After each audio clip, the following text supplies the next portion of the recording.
What's going on, guys? It's Landon, and this is David, and we're Taffy Hoops. Today, I'm out of town, so we're on a Discord call. Sorry for that. I think we both think that we make better content when we're in person, but I'm gonna still give you a inner video. Today we're gonna be doing another debate video. We've done two in the past, but both have been about like NBA players and NBA player rankings. This time we're gonna be doing them about NBA teams, how their future holds, or just like their current contention in the NBA. And the first one we're gonna start with the very bottom of the bottom, the 5 worst NBA teams. Like, what does their future hold for them? Are they gonna be at the bottom forever, or should they be higher in those future rankings?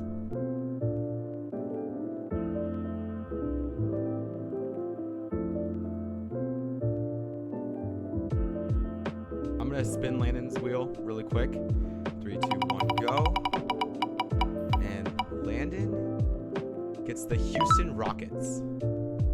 Oh yeah. I was kind of hoping I got this team. And I get the kind of scary, not. Oh I get gosh, the yes. This is probably the best case scenario, to be honest. Yeah. Do you have a timer ready? Starting the timer in 3, 2, 1, go.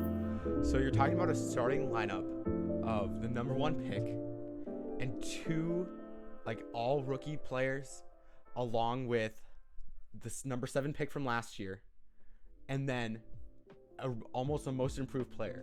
You have a great future ahead of you. You have all of your starting lineup under 25. You have Jeremy Grant, most improved player, not yet, but he's made that jump. And then you have Cade Cunningham, number 1 pick this year. He's definitely gonna produce. He's definitely gonna be the best player in this draft class, in my opinion. And then you have Isaiah Stewart, who he broke out last year. I did not expect that from him. Sadiq Bey made All-NBA, All-Rookie, either first or second team. Either way, he played really well and outplayed his draft projection. Detroit has been the best drafting team of the past 2 or 3 years, and it's really going to show in their team this year. Let's change that timer.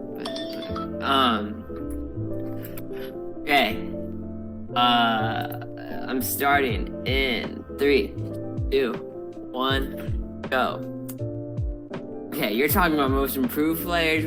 We just talked in our last video about underrated players, and one of the main players we talked about in that video was the man, the myth, Christian Wood, who just left Detroit because he was like, I'm done with y'all, and I'm gonna go to the better bottom tier team, which is the Houston Rockets. I'm gonna put up Anthony Davis numbers there, and I'm not gonna be in contention for most improved because I'm so good that I'm just not gonna play the rest of the season because I got injured.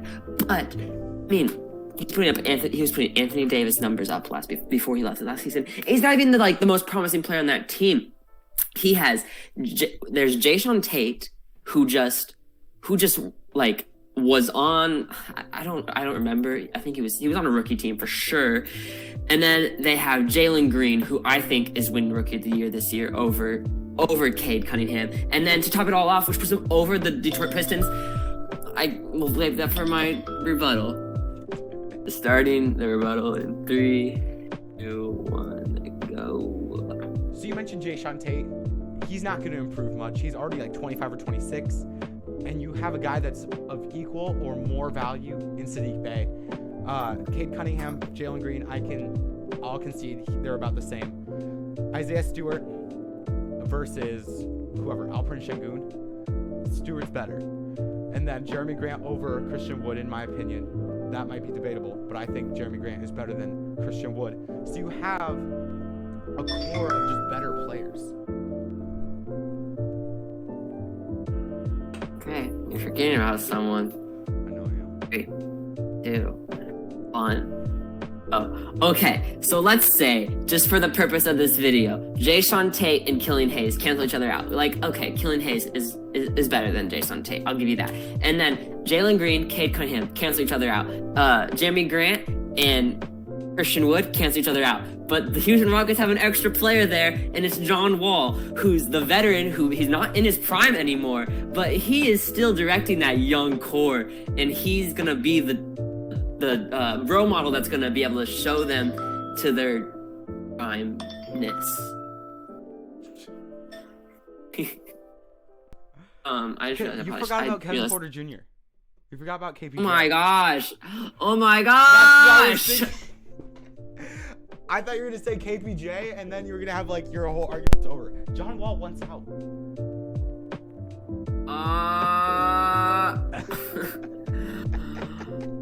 Forgot about KPJ. Make sure to leave down in the comments who won that that debate. I think it's pretty even. I know that was a little rusty, I know, for me, because we haven't done a debate video in a long time, and I completely forgot this crazy significant player in Kevin Porter Jr. But with that, let's go on to the next real team category. So we're gonna do the under 500 teams. So those 5 teams that aren't at the bottom of the bottom, but they're not yet playing teams. So Landon's team is the Minnesota Timberwolves, and let's see who I get. I get the Sacramento Kings. Wow, That's good. I think this is gonna be a good one for sure. Okay, I'll start because you started last time. Right. Okay. 3, 2, 1. So we're talking Minnesota Timberwolves. I'm just gonna come out and say, Cat, he's been their star since they drafted him in, I don't even know, like 20, I don't know when he was drafted, I'm sorry. But whenever Cat was drafted, he's been a star. He's been injured a lot, injury prone, but when he plays, he's a star, and people even think that he could be an MVP caliber player when he gets healthy eventually. And then we have D'Lo, who obviously is gonna just be amazing. He's not obviously not going to contribute defensively, but he's going to contribute offensively, and he's going to give you that like the 18-20 point range. Where's the roster? Oh my gosh, Basketball Reference. And then we have Ricky Rubio, and then okay, A1 from day one, baby. A1 is like Anthony Edwards is my favorite. I think my favorite person from that draft class, and he is just a beast. He's built different, and he's defensively amazing, and then just he'll slam it on you.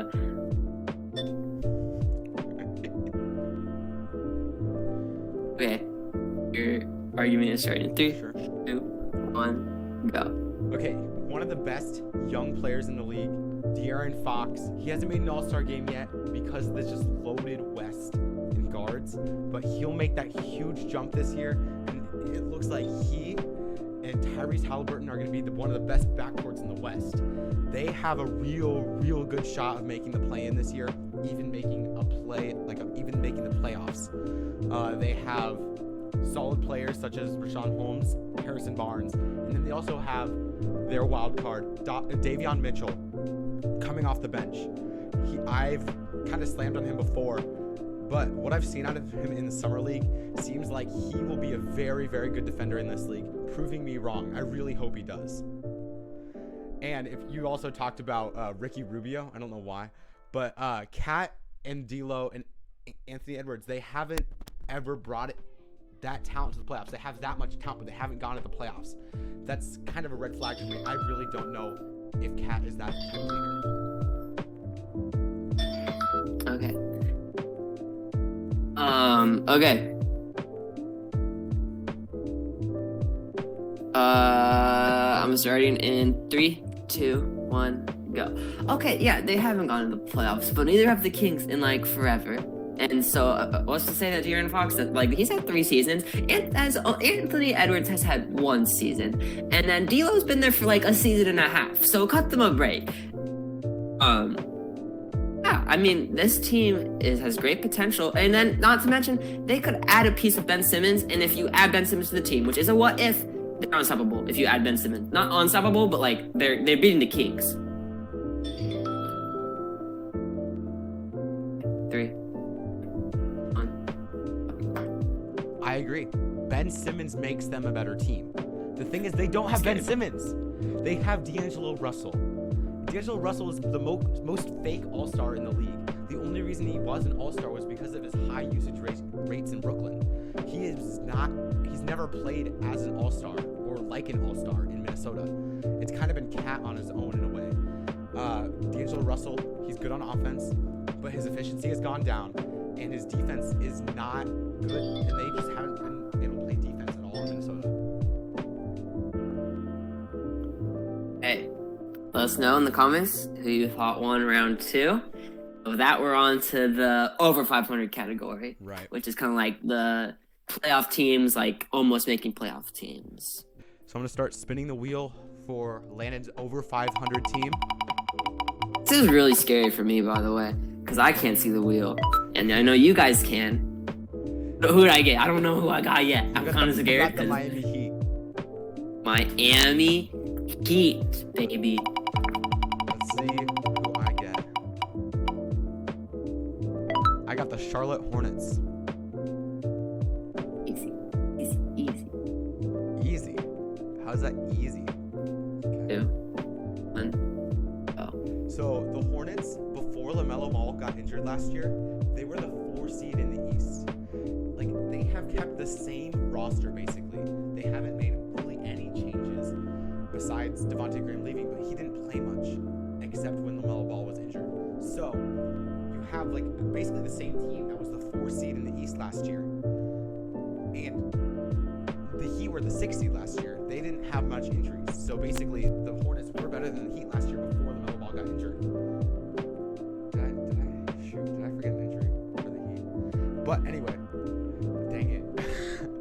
But basically the Hornets, they can build off that season. They have LaMelo Ball who can build off that season. Gordon Hayward, it's going to be a second year in Charlotte instead of his first year, so he'll build off that season. Terry Rozier just got his contract extension. He'll be there for a while, so he'll build off that too. So I don't see the Hornets dropping much.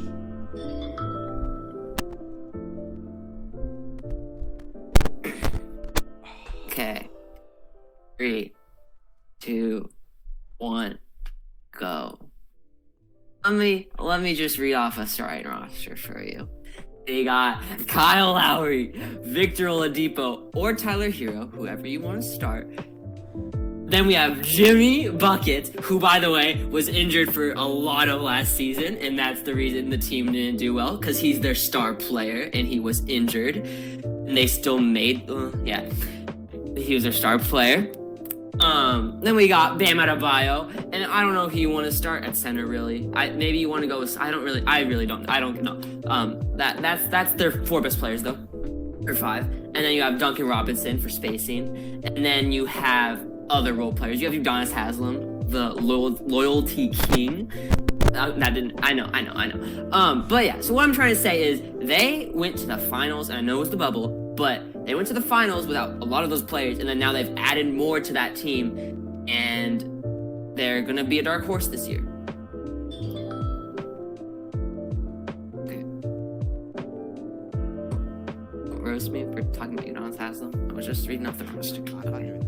I'm not roasting about that. 2, 1, go. Think about this. LaMelo Ball played fewer games than Jimmy Butler. By 1 game, but he played fewer games. Anyway, you forget how much the Heat had to give up for Kyle Lowry. They had to give up Goran Dragic, who was their starting point guard. He played really well last year. They also gave up Precious Achiuwa, who's going to be really good in Toronto. He basically was their backup power forward. They lost a lot of depth in getting Kyle Lowry. Okay. I don't know why the timer was so short. Okay. Sabotage. Okay, Goran Dragic. We'll trade Goran Dragic for Kyle Lowry. And then also, Precious Achiuwa, yes, he's a good young piece. But the Heat are in win now mode. And like in the grand scheme of things, I don't care about losing a good young piece to get a good now piece, a good veteran, a good on-court player. Yeah, we're looking at I want to talk about Tyler Hero. I think people, for these 5 seconds, Tyler Hero is a good player. People on him a lot, but he's a good player. Okay. Let us know in the comments down below who you think won that one. And then now we're going on to the really interesting category. The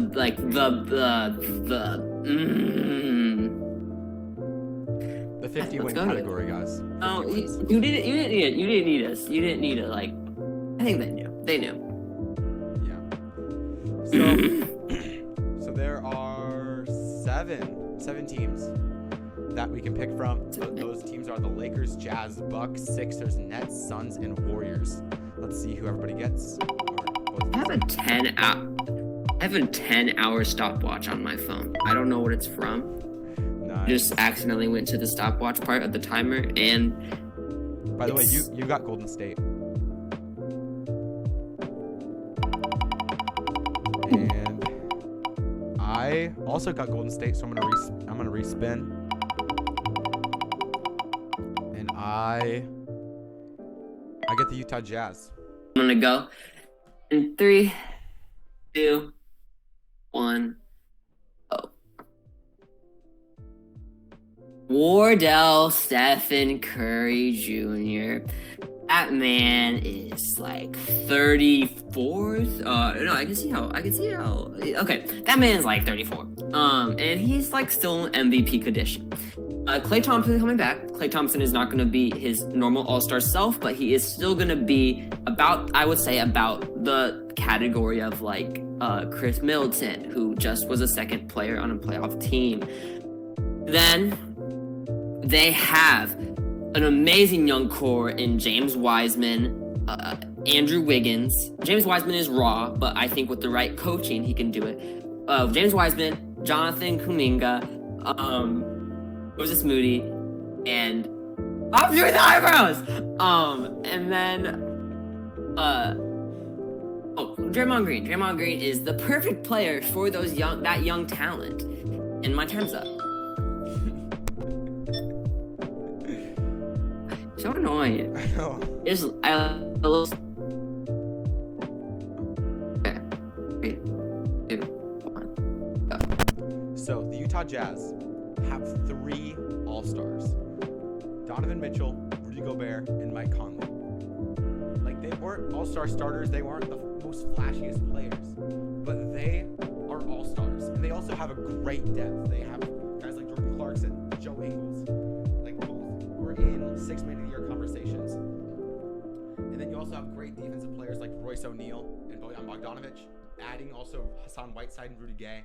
You have a really, really solid team that I think can beat the Warriors, who are either a boom or bust team. Also, you talk about Klay Thompson. I don't think he can be as good as Chris Middleton this year. I don't think he returns to an all-star form at all. That's probably my opinion, but I think him coming off of 2 season-ending injuries, that's going to be very hard for him to come back and play like anything close to his normal self. I really hope he plays normally, but right now I don't think that's a realistic option.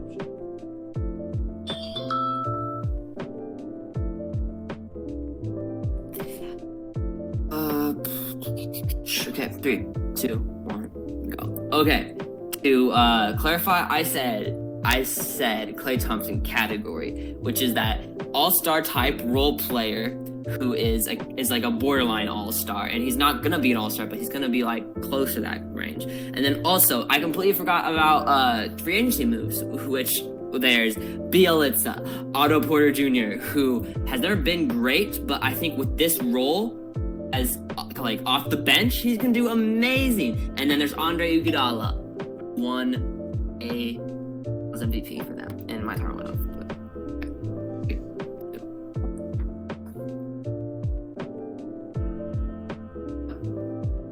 Wait, did I start? Sorry. Okay. 3, 2, 1, go.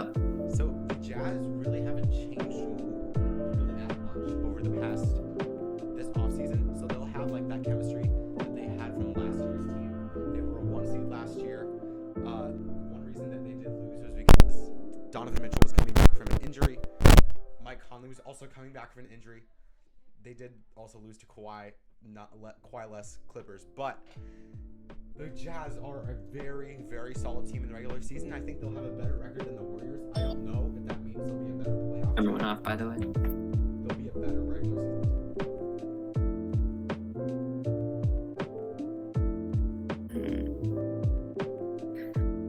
Okay, that was the last one.